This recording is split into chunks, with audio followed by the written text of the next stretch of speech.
오늘의 말씀의 제목은 사명의 길목에서라는 제목입니다. 예수님의 사명, 예수님께서 이루실 그 사명의 길목이죠. 오늘 본문의 말씀이 마가복음 14장 10절에서 31절까지 말씀입니다.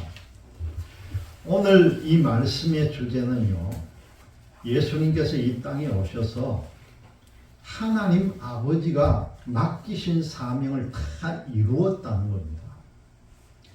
그 사명은 뭡니까?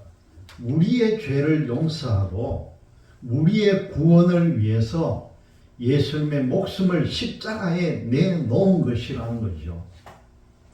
예수님께서는 이 사명을 앞두고 유월절 제자들에게 떡과 잔을 나누면서 베드로의 배신도 이야기했고요. 예수님 자신의 부활을 예고하는 말씀을 오늘 우리에게 들려줍니다. 오늘의 말씀의 논지가 어떤 내용입니까? 예수님께서는 자신의 죽음과 부활을 예고하고 계셨다는 겁니다. 첫 번째 보니까 유월절 음식을 준비하라 그렇게 말씀하신 예수님이고요. 두 번째는 예수님을 팔 사람이 있을 것이다 그렇게 예고를 합니다. 그리고 세 번째는 이제 성찬으로 떡을 떼고 배반할 것과 부활할 것을 말씀하시는 예수님. 그리고 네 번째로 보니까 제자의 배반과 부활을 아시고 계신 예수님에 대한 말씀을 우리에게 가르쳐 줍니다. 오늘 본문의 말씀을 통해서 좀 더 세밀하게 볼 부분이 10절 말씀을 보니까 가룟 유다가요, 예수님을 넘겨주려고 그런 말씀이 나옵니다. 10절 말씀에 가룟 유다가 예수를 넘겨주려고 그렇게 나옵니다.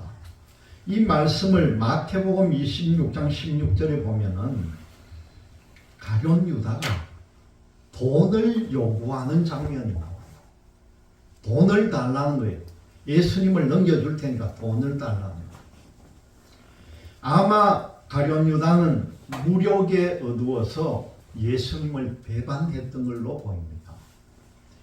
또는 예수에 대한 기대, 정치적으로 우리의 왕으로 오실 줄 알았는데 그 기대가 사라져 버렸기 때문에 아마 가룟 유다가 배반을 한 것이 아닌가 그렇게도 본다는 것이죠.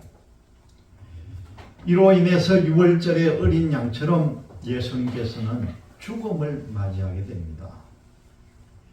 12절 말씀에 보니까 준비하기를 그런 말씀이 나옵니다. 유월절 음식을 준비해야 한다는 것이죠. 12절의 말씀에. 이 유월절에 준비하는 것이 뭡니까? 유월절을 맞이하려면 여러 사람들이 모여서 유월절을 지낼 방을 잡아야 되고, 그리고 양을 잡아서 음식할 재료를 만들어야 되고, 그리고 유월절 음식이 뭡니까? 누룩이 없는 떡을 만들어야 됩니다. 그리고 출애굽기 12장 3절에서 13절의 말씀을 보면은 이 유월절에는 썬 나물과 포도주가 준비되어야 되는 거예요. 그래서 유월절 식사를 나눕니다. 그런 대목이 나옵니다. 14절의 말씀에 보니까 그 마지막 부분에 예수님께서 나의 객실이 어디 있느냐 물어보라는 거예요. 그런데 이 말씀을 보니까 여기에 벌써 예수님의 위엄이 얼마나 크게 나타나는지 모릅니다. 이 제자들에게 아무 얘기도 하지 않고요, 너희들이 성내로 들어가가지고 성 안으로 들어가서 물동이를 이고 가는 사람을 따라가서 그 사람을 만나서 그를 따라가가지고 이 사람이 어디에 들어가든지 들어가서 그 집 주인에게 이야기를 하라. 예수님은 벌써 알고 있는 듯이 다 이야기하는 거예요. 그래서 나의 객실이 어디 있느냐, 예수님이 머무를 곳이 어디 있느냐 그렇게 물으라는 거예요. 그리고 15절 말씀에 보니까 큰 다락방이라고 나오는데, 이때 이 사람들의, 이스라엘의 좀 재산이 넉넉한 집에서는 거의가 다 다락방이 있었다는 거예요. 큰 집에 2층까지 다락방이 있어가지고 이 방은 맨 위층에 있는 방이었거나 아니면 아예 지붕 위에다가 구조를 만든다는 겁니다. 그래서 이곳은 주로 손님들을 접대하는 방으로 쓰였다는 거죠. 17절 말씀에 저물매라고 하는 말씀이 나오는데, 이것은 바로 무교절 첫날, 즉 14일이 된 그런 날입니다. 그리고 18절에 보니까 다 앉아서 먹을 때에 이제 성찬을 하는 거죠. 원래 6월절 음식은요, 이스라엘 백성들이 애굽을 탈출할 때 급히 서둘러서 준비하고 나왔던 음식입니다. 얼마나 다급하게 나왔는지 모릅니다. 그러나 점차 이 관습이 변화가 되어가지고 이 예수님 당시에는 그때의 고통을 되새기기보다는 노예로 살다가 자유롭게 된 것과 그 다음에 약속의 땅 이스라엘에서 안전하게 살게 된 것을 기뻐하는 예식으로 변화가 되었다는 거죠. 예수님 당시의 유대인들은 6월절을 성전이나 가정에서 지켰는데, 여기에서는 가정에서의 행사를 보여주고 있는 대목입니다. 그런데 식사하는 장면을 보면은 큰 상을 가운데에 두고 둘러 앉아가지고, 그리고 지난주에 말씀드렸듯이 이 문화가 비틀음이 기대서도 먹고 거의 눕다시피도 먹고 그런 문화를 가지고 있던 것이 이 이스라엘의 식사 문화입니다. 이때 사람들은요, 6월절 이 식탁에는 모두가 흰 옷을 입었다는 겁니다. 하얀 옷을 입고 이 밥상에 모입니다. 그리고 축복 기도가 끝나면은 식사는 첫 번째 포도주 잔을 먼저 돌리고요, 포도주 잔을 돌린 뒤에 또 과일과 나무 열매로 즙을 짜낸 양념에 살짝 담근 그 쓴 나물과 포도주 잔을 돌렸다는 겁니다. 그리고 양고기를 같이 먹었다는 거죠. 그리고 두 번째 포도주 잔을 돌리고 하는 풍습이 있는데요. 어떤 일이 있냐면은 그 중에서 가장 어린 아이가, 어린 아들이 이렇게 말합니다. 왜 오늘 밤은 다른 날 밤하고는 구별이 됩니까? 왜 특별하게 이렇게 식사를 합니까? 이 말이죠, 애가. 그 중에서도 가장 어린 아이가 어른에게 물어보는 예식을 가진다는 겁니다. 이 의례적인 질문을 하는데, 그럴 때에 여기에 대해서 이 백성이 애굽에서 종살이하던 이스라엘 민족의 역사도 가르쳐주고 노래도 가르쳐준다는 거예요. 그게 이 이스라엘 교육의 문화입니다. 그리고 마지막으로는 이때가 언제입니까? 로마의 식민지 시대입니다. 언젠가는 로마로부터 우리가 해방될 것을 위해서 기도를 한다는 거죠. 이 기독교의 성찬식은 바로 이러한 6월절 식사에서 유래한 것으로 여겨진다는 사실입니다. 20절 말씀에 보니까 나와 함께 그릇에 손을 넣는 자, 그렇게 말하는데, 이것은 바로 양념을 담은 우리가 말하는 주발 같은 그런 그릇을 말합니다. 가룟 유다가 식사를 할 때 예수님 가까이 앉아 있었기 때문에 예수님도 그 그릇에다가 손을 넣고 가룟 유다도 같이 그 양념 그릇에 손을 넣은 자다, 그렇게 말하는 거죠. 그리고 22절 말씀에 보니까 예수님께서 떡을 떼서 주면서 뭐라고 합니까? 이것은 내 몸이다. 내 몸이니라. 그렇게 말씀합니다. 그것은 바로 예수님의 몸이가 떡은 바로 내다라는 말이에요. 떡이. 성찬의 떡은요, 영적으로 임재하는 하나님의 기념을 나타내고 있다는 겁니다. 우리가 오늘 말씀 마치고 나중에 성찬식을 할 것인데, 여러분들이 그냥 성찬이 형식적으로 이루어지는 것이 아니라 꼭 이 성찬식을 통해서 떡은 예수님의 몸을 상징하구나, 그걸 느끼시면서 받으시길 바랍니다. 그리고 또 24절에 보면은 포도주를 잔을 돌리면서 이걸 뭐라고 합니까? 24절 마지막에 보니까 언약의 피다, 그렇게 말합니다. 그리스도의 죽음은 에레미야가 예언한 새 언약이 시작된다는 그런 뜻입니다. 하나님은 인간과 언약을 맺으시고 그 결과, 다시 말씀드리면은 생명과 죽음을 선택하게 했다는 거죠. 이 언약을 깨뜨릴 때는 반드시 대속의 피를 요구한다는 겁니다. 구약에서는 죽은 짐승의 제물의 피, 그리고 이 신약에서는 예수님의 피를 통해서 용서받을 수 있다는 거죠. 따라서 새 언약은 용서와 하나님의 내재하신 것을 의미를 하고 있다는 것입니다. 25절에 보니까 새 것으로 시작하면서 그 뒤에 마시지 아니하리라, 그런 말씀이 나옵니다. 예수님께서는 제자들과 함께 떡과 포도주를 마시는 것이 이제는 마지막이라는 것을 아셨기 때문에 이렇게 말씀하셨다는 거죠. 27절의 말씀을 보니까 목자라고 표현을 합니다. 예수님께서는 자신을 목자로, 그리고 이스라엘은 뭐라고 비유합니까? 양으로 비유하는 거죠. 이 구절은 스가랴 13장 7절의 예언을 인용한 것인데요, 그리스도가 죽은 후에 제자들이 뿔뿔이 흩어지는 사건에서 바로 이 스가랴의 예언이 여기서 성취가 된다는 겁니다.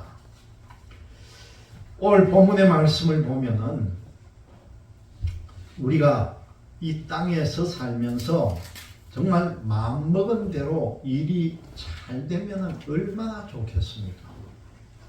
내가 생각한 대로 모든 게 척척 이루어지면 얼마나 기쁘겠느냐는 거죠. 그런데 그런 일이 잘 일어나질 않더라는 겁니다. 물론 부모를 잘 만나가 아이들, 흔히 젊은 사람들이 말하듯이 금수저로 태어났다면은 아마 생각한 대로 척척 이루어졌을지도 모릅니다. 말만 하면 부모님들이 다 알아서 해주고 그 주변에서는 왕자님, 공주님처럼 떠받들어주면서 원하는 대로 다 해줄 수도 있다는 거죠. 그런데 이런 아이들이 성장하면은 어떤 어른으로 자랄까? 정말 심각하게 생각해 봐야 합니다. 이렇게 자란 아이들이 커서 제멋대로 말하고 행동하는 사람들이 될 가능성이 참 많다는 거죠. 어른에게는 버릇도 없고 주변 사람들에게는 무례하고요, 자기 자신의 절제가 안 되고 그런 사람으로 성장하기가 쉽다는 겁니다. 그래서 뭐라고 합니까? 예쁜 자식일수록 더 많이 때리면서 키워라, 그런 말도 합니다. 귀한 자식일수록 음하게 키워야 한다, 그런 말을 하죠. 사람이 살면서 거절도 당해보고요, 실패도 겪어봐야 한다는 겁니다. 그래야만이 겸손해진다는 거죠. 또 어려운 점을 당해보면은 생각이 깊어지고 다른 사람도 생각하게 된다는 것입니다. 안 되는 일을 잘하기 위한 합리적인 방법도 찾아나가야 합니다. 어떤 사람은 다른 생활이 몸에 밴 채 살아가는데 그래도 이상하게 안 풀릴 수도 있다는 거죠. 주변에서 은근히 무시하며 도와주지 않거나 회방을 놓는 경우도 있다는 겁니다. 옳고 정의로운 일에는 나쁜 사람들이 회방을 놓게 되어 있습니다. 회방하고 그럼으로 인해서 고통을 당하다 보니까 정의를 포기하는 사람도 생겨납니다. 그렇지만요, 확실한 사명을 가진 사람은요, 어떤 어려움을 당해도 포기하지 않고 맡은 바 사명을 이룬다는 사실을 우리가 깨달아야 합니다. 오늘 말씀의 첫 번째 구절 보니까 6월절 음식을 준비하라 하신 예수님에 대한 말씀입니다. 예수님께서는 세상에 사명을 받아 오셨습니다. 그 사명이 뭡니까? 하나님 아버지께서 그 아들에게 인류를 구원하라는 사명을 주셨다는 거죠. 그 사명은 예수님의 희생이 있어야만이 가능한 일이었습니다. 그런데 제자들 중에서 예수님을 희생으로 몰아가는 사람이 있었다는 거죠. 오늘 말씀에 나오는 가룟 유다입니다. 그가 예수님을 넘겨주려고 대제사장에게 찾아갑니다. 대제사장이 유다에게 돈을 주기로 하고, 그러면 어떻게 예수님을 체포할 수 있는지 서로가 모의를 합니다. 예수님께서는 제자들과 함께 예루살렘으로 올라가셨는데 그때 마침 6월절이 되었다는 거죠. 이 당시 사람들이 6월절에 예루살렘에서 식사를 하는 관례가 있었다는 겁니다. 제자들은 예수님과 함께 6월절 식사를 해야 하는데 어디로 가는 게 좋겠느냐 그렇게 물어봅니다. 그때 예수님께서 2명의 제자를 먼저 성내로 보내면서 성내로 들어가라 그렇게 말합니다. 그 성 안에서 물동이를 들고 가는 사람을 만날 것인데 그를 따라가서 어느 집으로 들어가든지 주인에게 질문하라 그렇게만 말합니다. 우리 선생님이 제자들과 함께 6월절 식사를 할 장소가 어디냐 그렇게 제자들이 물었습니다. 그러면은 주인이 자리를 펴고 준비한 큰 다락방을 보여줄 것인데 거기에서 6월절 식사를 준비하라 그렇게 말씀을 합니다.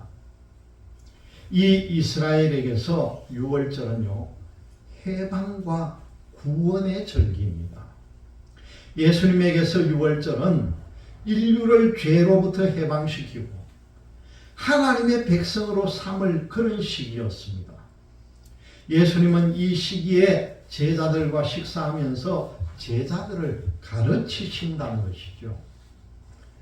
두 번째는 보니까 예수님을 팔 사람을 애고하는 예수님에 대한 내용이 나옵니다.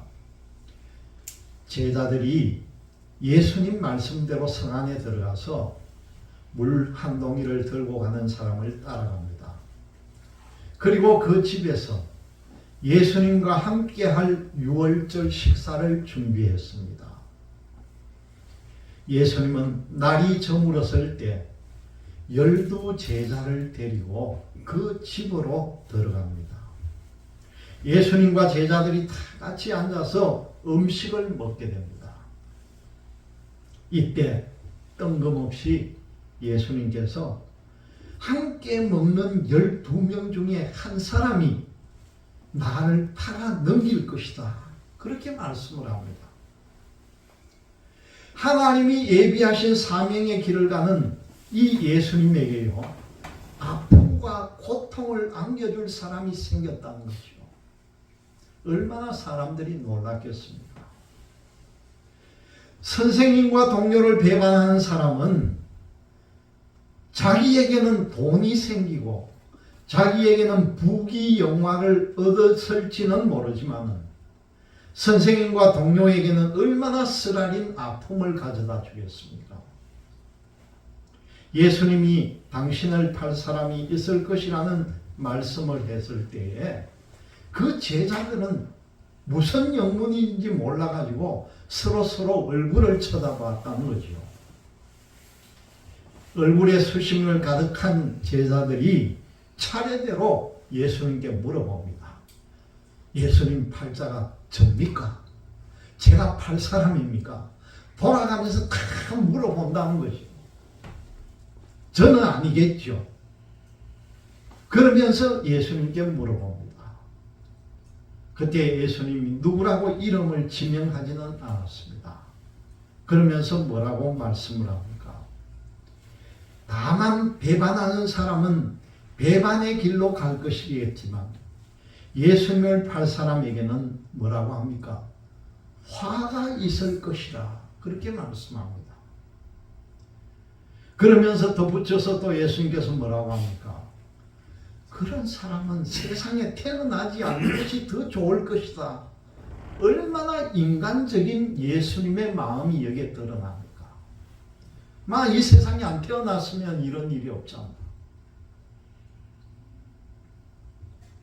예수님은 당신이 제자에 의해서 팔려갈 것을 벌써 알고 계셨다는 거죠. 그런데 제자의 행동을 말리지도 제지하지도 그 어떤 대책도 세우지 않고 계셨다는 겁니다. 왜 그렇습니까? 그것은 바로 예수님 자신의 사명의 길을 가기 위함이었다는 겁니다. 세 번째 보니까 떡을 떼고 잔을 나누어 주시는 예수님에 대한 말씀입니다. 이제 예수님께서 제자들과 함께 식사를 합니다. 식사 때에는 빵을 떼어 나누고 또 포도주를 마십니다. 예수님께서 빵을 떼어서 축복하시면서 제자들에게 말씀합니다. 이것을 받으라. 이것은 내 몸이다. 그리고 또 잔을 들고 감사 기도를 한 후에 제자들에게 포도주를 나누어 주셨습니다. 예수님이 이것은 많은 사람을 위해 흘리는 나의 피, 언약의 피다. 그렇게 말씀합니다. 예수님은 식사를 하시면서 예수님의 몸이 찢기고 상하며 피를 흘리며 죽을 것임을 아셨다는 겁니다. 빵과 포도주는 바로 예수님의 살과 피를 상징하는 것입니다. 예수님께서 나누시는 빵과 잔을 함께하는 순간 예수님이 베푸는 은혜를 입게 된다는 겁니다. 예수님의 희생으로 얻은 죄, 그 죄 용서함의 은혜와 하나님의 뜻을 이루어 허락하시는 구원의 은혜를 받는다는 사실입니다. 여러분, 오늘도요, 성찬식 때 빵과 잔을 나누면서 예수님의 고난을 생각해 보시기를 바랍니다. 예수님의 희생과 우리에게 허락하신 구원의 은혜에 여러분들은 감사하시기를 바랍니다. 빵과 잔을 나누시는 예수님은 제자들을 예수님의 희생으로 얻은 은혜로 초대를 해 주셨습니다. 제자들은 빵과 잔이 갖는 상징성을 처음으로면은 알지 못하겠지만요, 예수님의 고난과 예수님이 부활하신 후에는 이제 확실하게 알게 될 것이라는 거죠. 유월절 식사는 제자들과 함께하는 마지막 만찬입니다. 예수님은 하나님 나라에서 새 포도주로 이제 그것을 바꾸실 겁니다. 이제 새 예루살렘 성에서 완전히 새로운 포도주를 바꿔주실 것이라는 거죠. 예수님의 희생은 제자들에게 하나님 나라의 새로운 삶을 여는 은혜의 자리가 되었다는 것입니다. 이제 네 번째 보니까 제자의 배반과 부활을 알고 계신 예수님에 대한 말씀입니다. 예수님과 함께 식사를 한 제자들은 비록 누군가 예수님을 팔 것이라고 하는 정말 찜찜한 말을 들었지만은 다 같이 식사 후에 감람산으로 갔다는 겁니다. 유월절 식사 때는 하나님을 찬미하는 풍습이 있었습니다. 제자들도 하나님을 찬미하고 같이 감람산으로 올라갔습니다. 그 감람산에서 예수님은 더 심각한 말을 하는 거죠. 뭐라고 합니까? 너희가 다 나를 버릴 것이라는 겁니다. 목자가 공격을 받으면 양들이 흩어지듯이 목자 대신 예수님이 공격을 받고 제자들을 뿔뿔이 흩어질 것이라고 예수님께서 말씀하고 계시는 겁니다. 예수님이 십자가에서 죽으시고 무덤에 들어가실 때에 제자들은 제각각 흩어질 것을 말씀하셨다는 거지요. 그렇지만 예수님께서 부활하신 후에는 갈릴리로 갈 것이다. 그렇게 오늘 말씀합니다. 전에는 한 사람이 예수님을 팔 것인데 이번에는 뭐랍니까? 이제는 너희들이 다 흩어질 것이다. 그렇게 말씀하시지만은 제자들은 그 예수님의 말씀에 동의하지 않았다는 겁니다. 특히 이 베드로가요. 다른 사람은 다 버릴지 몰라도 나는 절대 예수님을 안 버립니다. 호언장담을 하지요. 그렇지만 예수님은 베드로에게 뭐라고 말합니까? 닭이 2번 울기 전에 베드로 너는 3번 나를 부인할 것이다. 딱 그 말씀을 합니다. 어떻게 됐습니까? 예수님 말씀 그대로 이루어지죠. 그 새벽닭이 2번 울기 전에 베드로가 예수님을 3번 부인하는 사건이 일어납니다. 베드로는 주님과 함께 내가 죽을지언정 결코 예수님을 부인하지 않겠습니다. 그렇게 말했지만은 예수님의 예언대로 다 이루어졌다는 겁니다. 여기에 있는 다른 제자들도 이 베드로를 따라가지고 예수님 저도요. 예수님 저도 부인하지 않습니다.